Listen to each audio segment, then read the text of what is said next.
Welcome to Cape Town, one of the most beautiful cities in the world. Today I will take you on the ride to show you my 3 most favorite routes in and around Cape Town. We're starting right here in Hout Bay at the harbor, a great place to grab some fresh fish and energy before heading over there to Chapman's Peak Drive.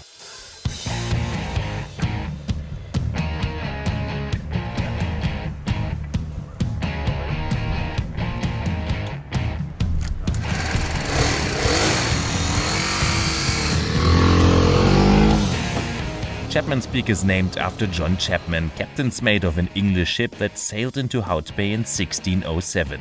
He was sent ashore to find provisions, not knowing it would one day be the location of one of the world's most famous roads. In 1915, construction started on the steep slopes. 7 years later, the road was opened. What an amazing view, and you have so many different viewing points here where you can just stop and basically spend the whole day enjoying the view. And what's really cool, it's changing all the time. With the weather change, the clouds are changing, sun is coming out, sun is leaving, it's just awesome. Just make sure you take some snacks with you or a picnic box. There are no restaurants and shops along the way. Chapman's Peak Drive, also known as Chappies amongst the locals, is a 9-kilometer-long drive along the coast. It also forms part of 2 big sports events, the Two Oceans Marathon and the Cape Town Cycle Tour. During the tour, around 35,000 bicycles pass by here. The road has 114 curves right between the ocean and the cliffs. There have been some rockfalls and landslides in the past, so keep your eyes on the street while driving. So this is where you arrive in the end of the drive at this beautiful Noordhoek beach right next to Noordhoek. You can see it's very long, it's beautiful sand. Normally you would see more, but as I told you earlier, the weather is changing all the time here. Now it's even drizzling a bit and all the clouds came up. So that's the reason why I will not jump into the water for a refreshment today. It's ice cold anyway, the water. Some people though are daring, they're in there. In case you are planning to do it, go ahead, but be aware of the rip currents. You've got to be a good swimmer if you're out in the water there. We are heading to our next destination now, to another beautiful route a little bit outside of Cape Town.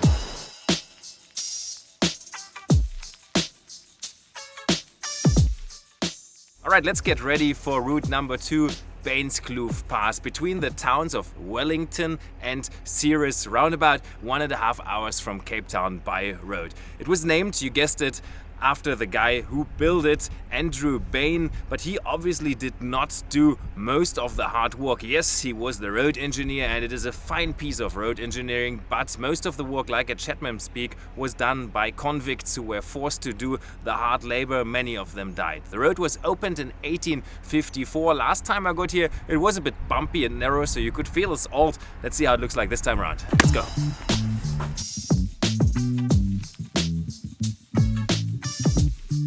The most exciting part of this mountain pass is about 18 kilometers long. It is quite a narrow road and the landscape is amazing.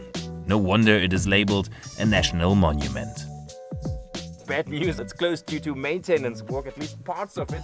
You can see the constructing road here is closed, but at least we will be able to see the first part of this wonderful pass. The entire pass is scheduled to be reopened in June, but perhaps be smarter than me and check before you get here. It was supposed to have reopened a long time ago. Well, this is Borchards Bridge, a nice spot to have a break and enjoy the beautiful scenery and the stream that is passing through here. It is also the place where the Limjetberg hiking trail is passing through. It's a 2 to 3 day hike through the Limjetberg Nature Reserve. And I hear it's a beautiful hike with rock pools along the way, as well as a nice camping spot where you can stay overnight. As I said, I just heard about it. It's still on my to-do list. I still have to come back to do that hike actually. In winter, the high mountain peaks are sometimes capped with snow. And in summer it gets extremely hot and dry. After the mist earlier, the sun is burning now.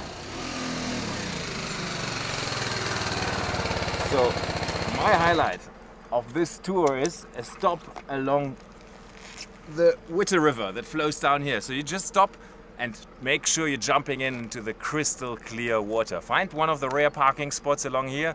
Make sure you park properly because the road is very narrow, and then it's just like a 2 minutes hike down where you can refresh yourself, which is obviously amazing on a hot day like today.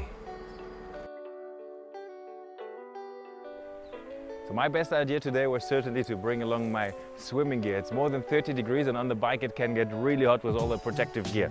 But now, if you come down here, you forget about all of that. Look at this wonderful view, this wonderful water that just waits for me to jump in.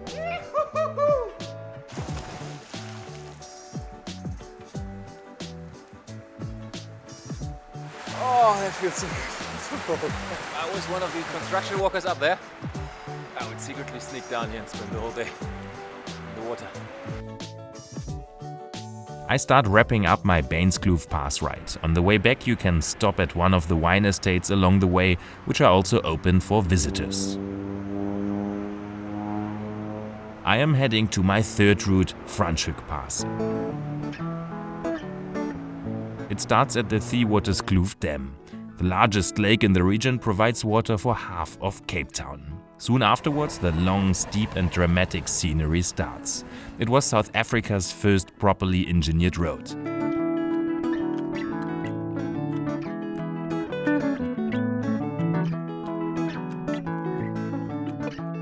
If you can, try to come here during the week though, it gets quite busy on weekends.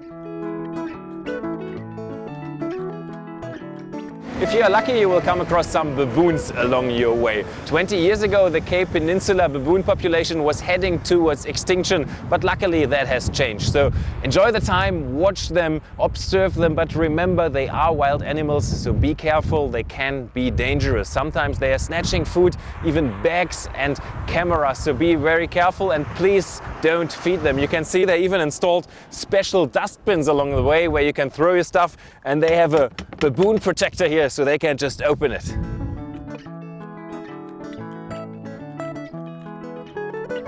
As you turn through the magnificent pass, you will reach another highlight.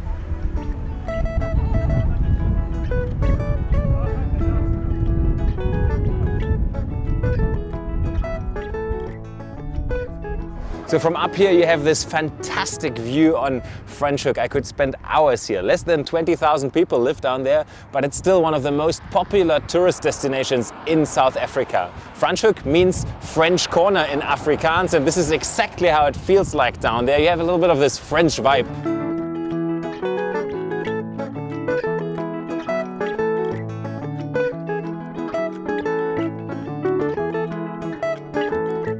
I enjoyed the ride down from the mountains to the Franschhoek Valley, home to some amazing restaurants and vineyards.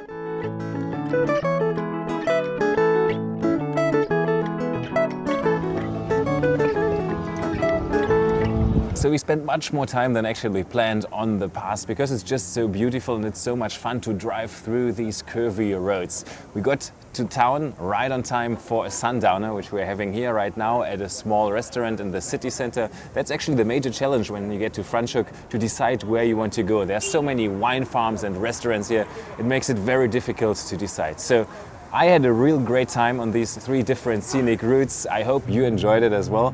Until next time, cheers.